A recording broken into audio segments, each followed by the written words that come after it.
nous avons affaire à un coup d'État.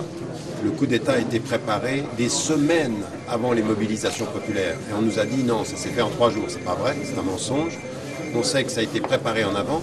On sait même que des pays arabes, qui sont des pays comme l'Arabie Saoudite ou des pétromonarchies, comme le Koweït ou comme les Émirats, ont donné le lendemain du coup d'État jusqu'à 13 à 15 milliards de dollars pour soutenir les putschistes, c'est-à-dire Sisi. Donc, ça veut dire qu'ils ont fait, on ne peut pas dire qu'ils n'ont rien fait. Qui les pousse à faire? On sait que ce sont des alliés américains.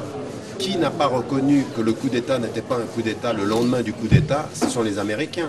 La première des questions, c'est de savoir déjà qu'il y a aujourd'hui l'allié immédiat des Américains, dont une des chevilles ouvrières était en contact avec Israël, c'est le général Sisi.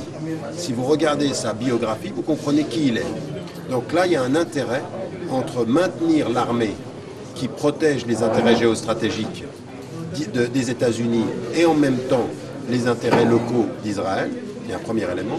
Et le deuxième élément, c'est que moi j'avais écrit un livre qui s'appelle Le Réveil arabe. Je n'utilisais pas le mot de printemps et je n'utilisais pas le mot de révolution. En disant, ça n'est pas des révolutions et il n'y a pas beaucoup de printemps dans ce que j'analyse. Et je disais, on est en train de voir un nouveau Moyen-Orient dont l'apparence sera peut-être politiquement plus démocratique, mais dont deux choses vont advenir.